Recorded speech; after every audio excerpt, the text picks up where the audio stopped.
Bismillahirrahmanirrahim.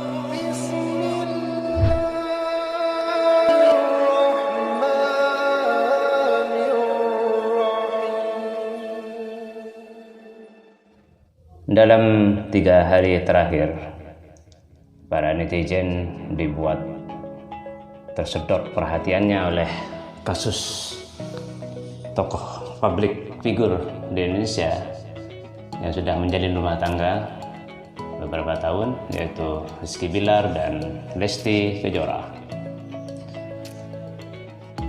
Wajar jika kasus ini menyedot perhatian banyak orang karena kedua orang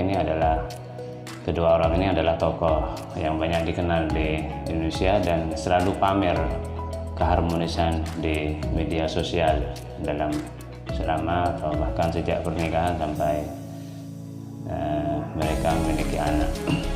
Ini tentu saja mengejutkan publik, kok bisa terjadi. Nah, saya akan melihat peristiwa ini dengan perspektif Islam. Setidaknya menurut saya ada 2 kesalahan besar yang dilakukan oleh Rizky Bilar dalam peristiwa ini. Pertama adalah bahwa kasus ini terjadi ketika Lesti mengetahui bahwa Rizky Bilar berselingkuh dengan perempuan lain. Nah, perselingkuhan dalam keluarga adalah neraka bagi keluarga itu sendiri. Dia akan terbakar ketika pasangannya disakiti dengan cara berselingkuh. Dalam pandangan Islam, perselingkuhan adalah perbuatan yang sangat kotor dan sangat dilaknat, apalagi jika sampai kepada perzinahan. Dan secara umum orang berselingkuh adalah berzina, walaupun kita tidak boleh menuduh orang lain melakukan perzinahan. Ini dosa besar yang pertama yang dilakukan Bilar. Yang kedua adalah kasus pemukulan, dan pemukulan ini terjadi adalah ketika Lesti menyampaikan tuduhan terhadap Rizky Bilar yang sudah membawa bukti yang sangat kuat. Dalam perspektif apapun, baik dalam perspektif agama Islam termasuk agama-agama yang lain, dalam perspektif kemanusiaan apapun, memukul dengan kekerasan itu tidak akan pernah ditemukan pijakannya, tidak akan pernah ditemukan dalilnya, tidak akan pernah ditemukan legalitasnya. Al-Quran memang pernah menggambarkan bahwa perempuan-perempuan yang dikhawatirkan untuk nusyus, maka itu pun ada tahapannya. Tahapan pertama diberi mau'idah dulu, diberi penjelasan, diberi peringatan, diberi wejangan.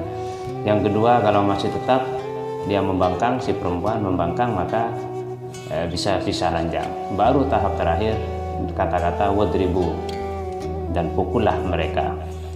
Ini kasusnya sangat berbeda. Justru yang memukul yang bersalah, yang melakukan perselingkuhan, ketika disampaikan tentang perselingkuhannya, maka dialah yang memukul. Jadi berlipat-lipatlah kesalahan-kesalahan yang dilakukan oleh Bilar ini. Walaupun dalam pertengahan itu kita juga melihat bahwa Lesti juga berkata-kata kasar kepada Bilar dengan mengatakan anjing, anjing, anjing, dan lain-lain. Kita lihat bagaimana hadis-hadis Rasulullah SAW yang terkait dengan pemukulan terhadap istri ini. Maka untuk menafsirkan firman Allah, ya, pukullah para istri itu kalau mau membangkang, maka di sini para ulama kemudian menjelaskan bahwa suatu ketika Atta pernah bertanya kepada Ibnu Abbas, karena syaratnya pukulan itu tidak menyakiti, tidak melukai. Atta tanya, seperti apa, kepada Ibnu Abbas, seperti apa pukulan madar burwairul mubarrih, pukulan seperti apa yang tidak melukai? Maka Ibnu Abbas menjawab, as-siwak wa syubuhu, yaitu pukulan yang memakai siwak dan seukuran siwak, yatribuha bihi, yang dijadikan alat sebagai memukul. Jadi kita tahu bahwa siwak itu ya ukurannya paling besarnya siwak ya sejari. Artinya walaupun dipukulkan tidak akan terasa sakit, tapi itu sudah menunjukkan satu bentuk pembelajaran, perhatian dari perhatian lampu merah, tanda alarm kepada pasangan bahwa itu sudah melakukan kesalahan. Yang kedua, kita tahu bahwa Rasulullah SAW sendiri tidak pernah memukul istrinya.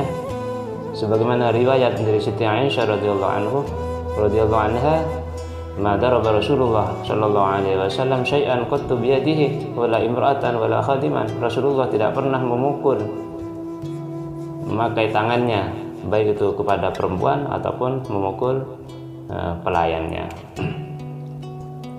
Dan memang orang-orang yang bisa menghargai perempuan adalah orang-orang, ya hanya orang-orang yang berhati mulia yang bisa menghargai kaum perempuan secara baik. Memang dituntut untuk sabar ya dalam pernikahan, karena akhlak pasangan kita adalah tidak sama dengan kita, dan tidak ada orang yang sempurna dalam pernikahan. Masing-masing adalah dipertemukan, dijodohkan oleh Allah dalam rangka untuk saling melengkapi, bukan untuk saling mengungkap kesalahan-kesalahan masing-masing dan kekurangan masing-masing pasangan. Saya secara pribadi tak berharap bahwa pasangan ini, Rizky Bilar dan Lesti, tetap bisa menemukan jalan islah, jalan baik untuk bisa bergabung, karena mereka menjadi penglihatan, jadi perhatian, menyedot perhatian banyak orang dan bisa menjadi teladan bagi keluarga yang lain. Ya, jika mereka begitu, maka bisa memberikan keteladanan dan contoh keteladanan yang tidak baik. Wa na'udzubillah min dzalik. Satu kata untuk menyimpulkan peristiwa ini: membangun rumah tangga tidak sama dengan membangun tangga rumah. Mudah-mudahan bermanfaat dan kita bisa belajar dari peristiwa-peristiwa ini setelah mengambil hikmah dan kebaikan. Semoga semuanya baik-baik saja. Hadanallahu yakum ajma'in. Assalamualaikum warahmatullahi wabarakatuh.